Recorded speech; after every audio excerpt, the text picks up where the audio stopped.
Straight line method का most important question, straight line method का most important question.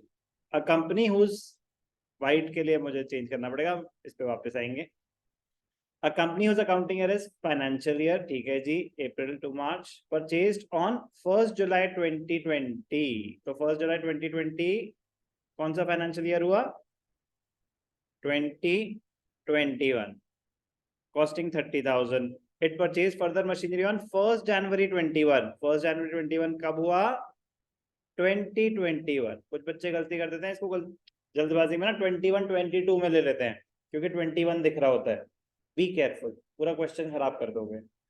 तो कौन सा है फाइनेंशियल ईयर? 2021।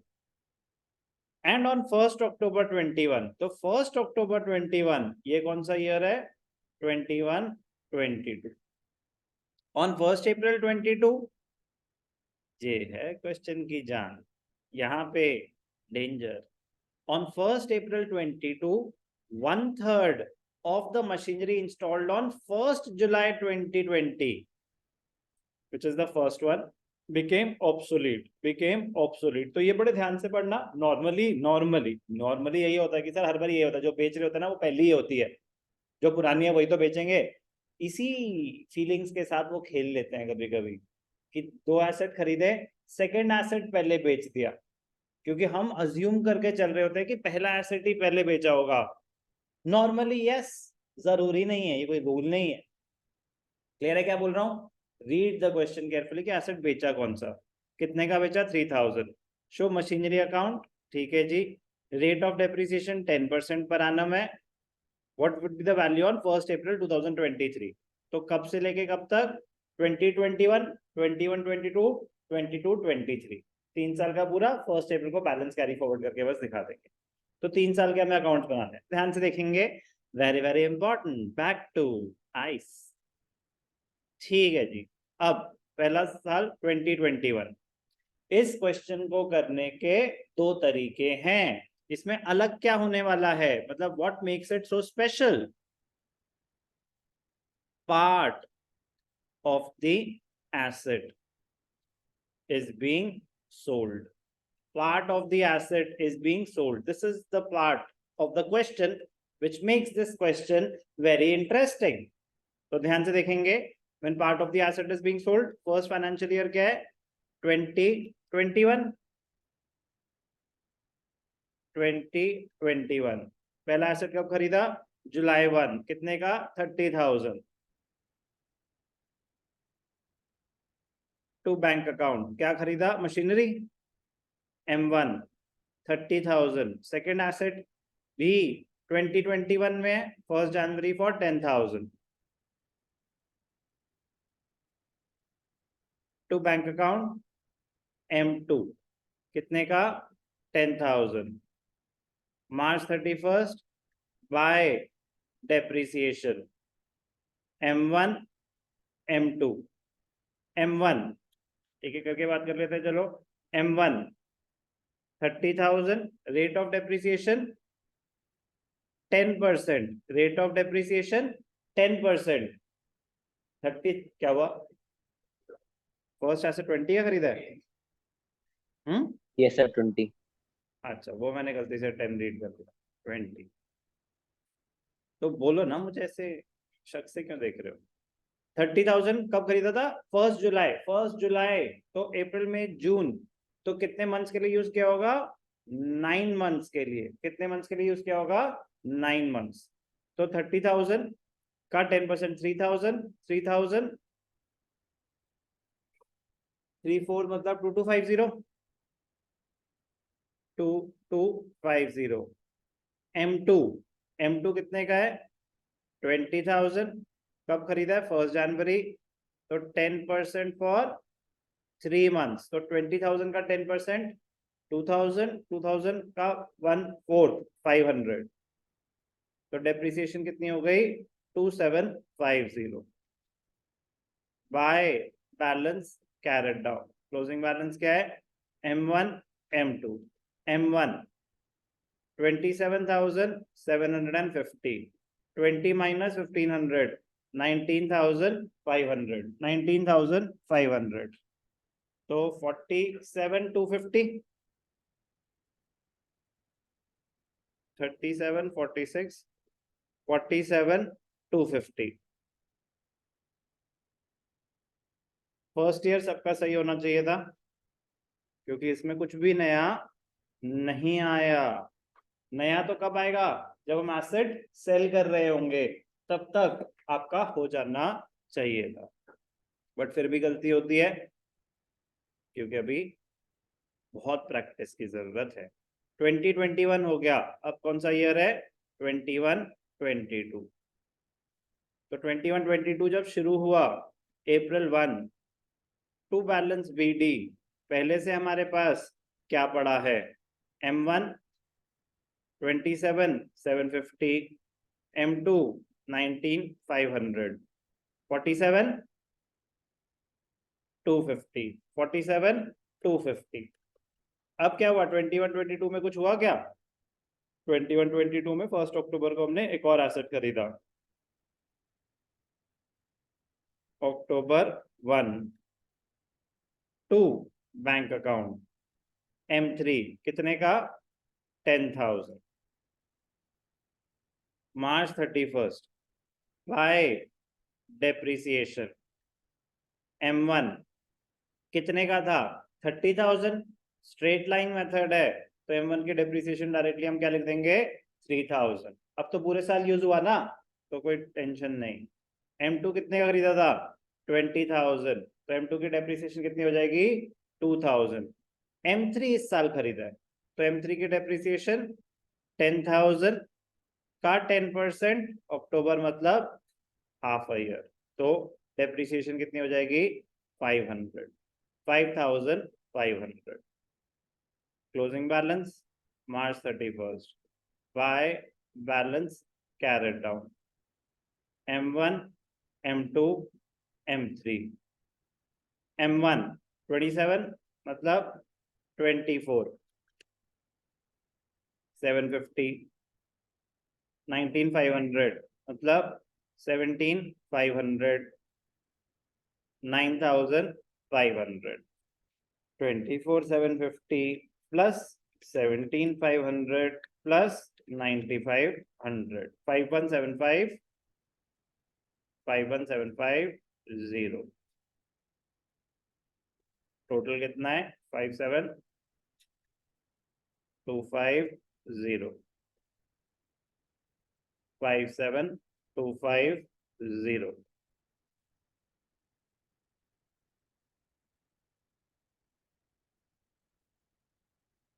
अब ध्यान से देखना बेटा, मोस्ट इंपॉर्टेंट ईयर आ गया।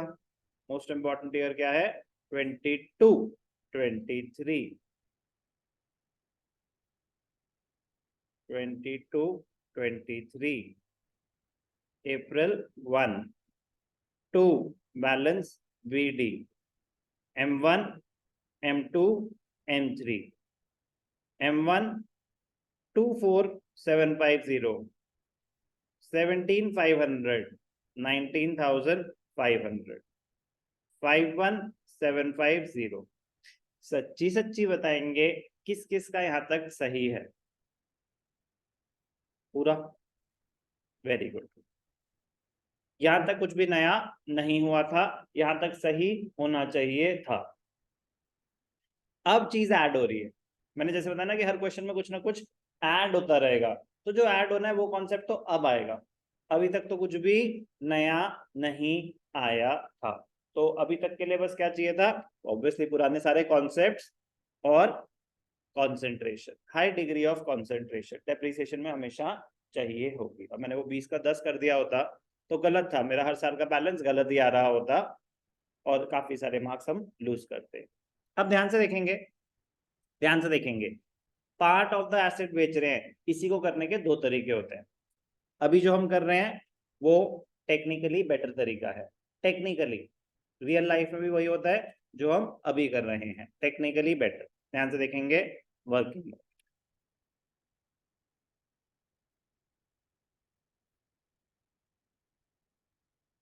कैलकुलेशन ऑफ प्रॉफिट और loss on sale of machinery. अब जैसे कि चलो करते हैं ना, हमें क्या चाहिए, सेल वैल्यू और बुक वैल्यू। सेल वैल्यू कितने का बेचा, क्वेश्चन ने बताया 3000। बुक वैल्यू, पहली बात तो बेचा ही कब, 1 अप्रैल को ही बेच दिया उन्होंने, इतना काम तो हमारे लिए आसान करे ना, 1 अप्रैल को ही बेच दिया। काम आसान कैसे हो गया हमारे लिए थोड़ा सा, अगर सेल 1 अप्रैल को ही हो रही है तो हमारे लिए रिलेटिवली इजियर कर दिया उन्होंने क्वेश्चन। क्यों, एडिशनल डेप्रिसिएशन, हमें एडिशनल डेप्रिसिएशन नहीं निकालनी पड़ेगी, रिलेटिवली इजियर कर दिया। 1/3 ऑफ द एसेट बेचा कब है, 1 अप्रैल 23। 1 अप्रैल 23 को क्या बेचा, 1/3 of the asset. Total asset की बुक वैल्यू क्या है, 24750, तो 1/3 की क्या होगी, 8250। इसमें किसी को डाउट कि अगर टोटल मशीन की वैल्यू, बुक वैल्यू, ये क्या है, बुक वैल्यू 1 अप्रैल की निकाली हुई है हमने पूरे एसेट की, तो अगर पूरे एसेट की 24750 है तो 1/3 की कितनी होगी, 8250। तो 8250 की चीज आपने 3000 की बेची, तो क्या हुआ, हल्का सा लॉस हुआ। 8250 माइनस 3000, तो क्या हो गया, 5250, 5250। प्रेजेंटेशन पहले आती है डेप्रिसिएशन इफ रिक्वायर्ड, तो डेप्रिसिएशन इज नॉट रिक्वायर्ड क्योंकि April 1 को एसेट बेच रहे हैं। फिर आता है सेल वैल्यू, तो sale value by bank account, क्या बेच रहे हैं, 1/3 M1, कितने का बेच रहे हैं, 3000। फिर आता है अगर लॉस है तो एसेट के क्रेडिट साइड, प्रॉफिट होता तो एसेट के डेबिट साइड। कंपनी का नाम, अ कंपनी, हो सका कुछ नहीं मेंशन, उन्होंने कोई मेंशन नहीं किया, प्राइवेट लिमिटेड है, कोई ऐसे कुछ भी मेंशन नहीं है। तो जैसे कि मैंने बताया कि आपको अगर बोला है तो statement of profit and loss use करना कंपनीज के केस में, और कुछ नहीं बोला तो statement of profit and loss use करना कंपनीज के केस में। बाकी सारे केसेस में क्या होता है, प्रॉफिट एंड लॉस अकाउंट। लेकिन ये भी तब अगर आपके स्कूल में ऐसी कोई डिस्कशन हुई है तो, क्योंकि 11th में जो हम थ्रू आउट अकाउंटिंग करेंगे ना, वो सोल प्रोप्राइटरशिप की करेंगे। 12th में आएगा पार्टनरशिप और कंपनीज, लेकिन कंपनीज प्रॉफिट एंड लॉस नहीं बनाती, क्या बनाती हैं, statement of profit and loss बनाती हैं, प्रॉफिट एंड लॉस अकाउंट नहीं बनाती। तो मैं कह रहा हूँ अब जैसे लेजर की बात करें तो क्लोजिंग के टाइम कन्वीनियंस से हम क्या करते हैं, सारे अकाउंट्स क्लोज कर देते हैं, but as per rule nominal accounts close नहीं होते, वो कहाँ ट्रांसफर होते हैं, trading and profit and loss में।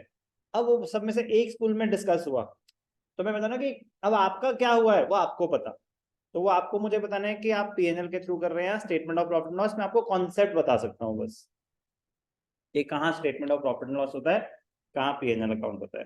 Coming back to the loss 5250, कोई भी डाउट, अब क्वेश्चन खत्म है।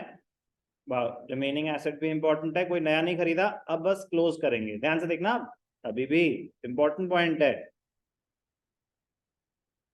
1/3 बेचा है, 2/3 तो बचा है, तो जब आप डेप्रिसिएशन, और कोई एसेट नहीं खरीदा और कोई एसेट नहीं बेचा, तो बुक्स क्लोज होंगी।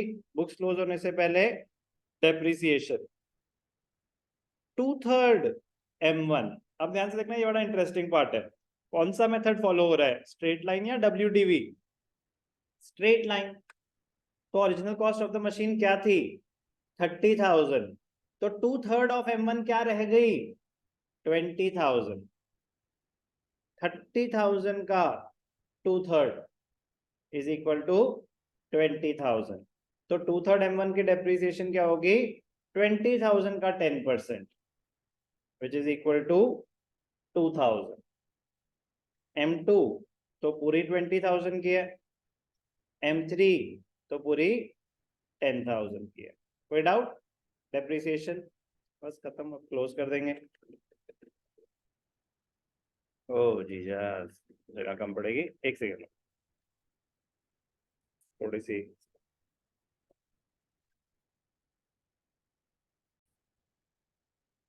ध्यान से देखेंगे, ये भी इंपॉर्टेंट पॉइंट है। Closing balance, by balance carried down, M1 तो बिक गया, या कुछ बचा है, 2/3 M1 बचा है, 2/3 M1।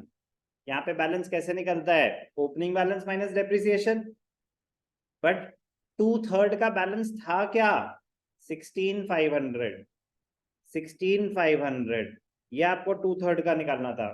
टोटल था 24,750, उसमें से 1/3 बेच चुके हो, क्या बचा है 2/3, तो 2/3 ऐसे निकलना था। डेप्रिसिएशन निकाल चुके हैं, कितनी है डेप्रिसिएशन 2000, तो इसकी बैलेंस क्या आया 14,500। बाकी तो आसान है, 17,500 minus 2000 15,500, M3 9,500 minus 1000 8,500, 14,500 plus 15,500 plus 8,500 38,500 38,500। अब यही बैलेंस बस नेक्स्ट ईयर कैरी फॉरवर्ड हो जाएगा। खत्म हो गया क्वेश्चन। टोटल कर देंगे 51,750 8,250 प्लस 5,000 प्लस 38,500 51,750, तो डेबिट्स और क्रेडिट्स मैच करने चाहिए। अब बस 2023-24, तो अप्रैल 1 को क्या बैलेंस है, टू बैलेंस BD। क्या क्या पड़ा है हमारे पास, 2/3 M1 है, कितने का 14,500, M2 है कितने का 15,500, और M3 है कितने का 8,500। तो 15,500 plus 8,500 plus 14,500 38,500, 14,500 15,500 8,500। Loss on sale